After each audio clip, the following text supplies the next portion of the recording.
কোকৰাঝাৰ টাউনৰ যিটো মানে বৰষুণৰ পানী সেই পানীটো ওলাই লৈ যাবৰ কাৰণে যিখিনি ড্ৰেইনেজ ছিষ্টেমৰ ঠিক হ'ব লাগিছিল সেইটো নোহোৱাৰ কাৰণে আজি এই দুৰ্যোগৰ মানে অৱস্থা আমি প্ৰত্যেক বছৰে দেখা পাইছোঁ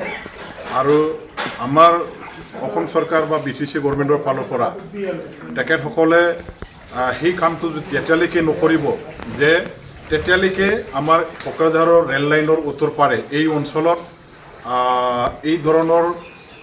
মানে কি কয় বাৰিষা বতৰত বৰষুণৰ পানীৰ কাৰণে বানপানী হোৱা কৃত্ৰিম বানপানী সেইটো আপোনালোকে দেখা পাব যে ৰেল লাইনৰ যিটো আমাৰ কালভাৰ আছে সেই কালভাৰবিলাক খুব মানে সৰু সৰুকৈ আছে আৰু সেই কালভাৰৰ মাজেদি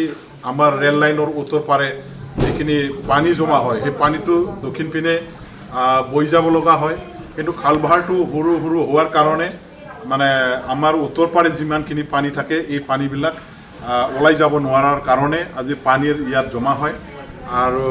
মানুহবিলাকৰ অৱস্থা প্ৰত্যেক বছৰে তেনেকাই হয় গতিকে আমাৰ অসম চৰকাৰ বা BTC গভৰ্ণমেণ্টৰ ফালৰ পৰা আমাৰ কোকৰাঝাৰৰ এই কৃত্ৰিম বানৰ যিটো দুৰ্যোগৰ অৱস্থা ইয়াৰ পৰা ৰাজ্যক সকাহ দিবলৈ হ'লে আমাৰ ৰেল কৰ্তৃপক্ষৰ লগত অসম চৰকাৰ ভাৰত মানে BTC গভৰ্ণমেণ্টে তেওঁলোকে আলোচনা কৰি পেলাই সৰু সৰু যিবিলাক কালভাৰ আছে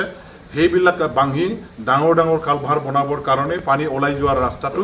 মানে সুচল কৰিব লাগে তেতিয়াহে এই অঞ্চলৰ কোকৰাঝাৰৰ ৰাইজে মানে এই বানপানীৰ পৰা মুক্ত হ'ব পাৰিব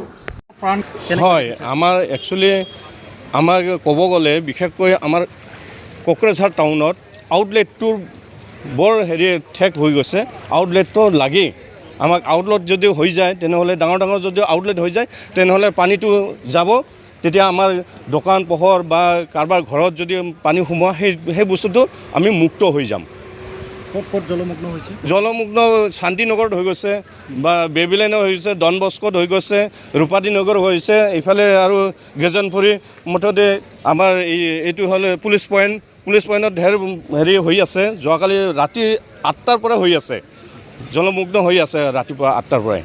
প্ৰশাসনৰ ফালৰ পৰা কিবা নটিফিকেশ্যন আমাৰ প্ৰশাসনৰ পৰা এতিয়ালৈকে নটিফিকেশ্যন অহা নাই এতিয়া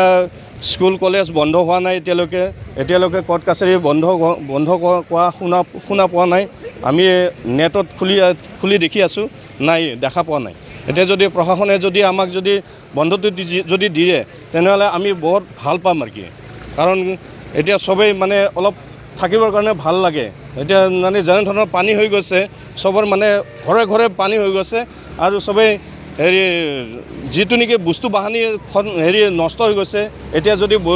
যেনে ধৰণৰ বৰষুণ দি আছে যদি আপুনি যদি ৰ'দ যিটো নিদিয়ে তেনেহ'লে কি যে হ'ব সেইটো আমি গমেই নাপাওঁ এতিয়া চব তিতি গৈছে চব ভিজি গৈছে এতিয়া সেই বস্তুটো পেলাবই লাগিব এনেকৈ বানপানীৰ পিছত চৰকাৰে বা প্ৰশাসনে কোনো কিবা কৰা নাই বৰ্তমানলৈকে এতিয়ালৈকে আহি পোৱা নাই পিছলৈকে আহে নেকি সেইটো ক'ব নোৱাৰোঁ আমি ঠিক আছে হয় কৰি আছে আৰু বানপানী এইটো পানী সাৰিছে নেকি ভূটানৰ পৰা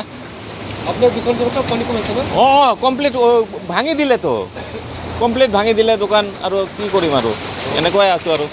দোকানৰ ভিতৰত কোনে গৈছে অঁ এই যে ভাঙি দিছে এই যে চাওকচোন কমপ্লিট বেয়া হৈ গ'ল আৰু এতিয়া আৰু কি হ'ব আগতে পানী সোমাইছিল নেকি নাই আগতে সোমা নাই এই বছৰে সোমাইছে আগতেতো ইমান পানী হোৱা নাইতো এইবাৰ বেছি হৈছে কি ক্ষতি হৈছে আপোনাৰ ভিতৰততো খুলিবই পৰা নাই আমি মইতো আৰু ঘৰত পানী হৈছে ঘৰটো আমাৰ এই সুভাষচলী পূৰা এনেকুৱা পানী কোমৰৰ পানী অঁ তাৰ পৰা পুৱাতে মোৰ মা থাকে বয়সীয়াল মানুহ তাক লৈ আহিলোঁ ক'ত আছে এতিয়া তাতে এই বিল্ডিঙত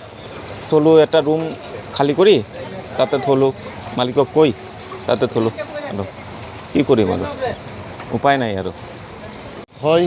নেৰা বৰষুণৰ কাৰণে ডুবিছে তো যদি এনেকুৱা আৰু বৰষুণ আহি থাকে তো ৰাইজৰ বহুতেই অসুবিধা হ'ব সেইটোৱে আৰু ঈশ্বৰক প্ৰাৰ্থনা কৰিছোঁ যাতে সোনকাল কমক ৰাইজে অলপ এই বানৰ পৰা অলপ পৰিত্ৰাণ পাওক মই ইয়াৰে হয় মোৰ ঘৰত সোমোৱা নাই কিন্তু মোৰ সেই ওচৰে পাজৰে সোমাইছে আপোনাৰ ব্যৱসায়িক প্ৰতিষ্ঠান আছে নেকি নাই হয়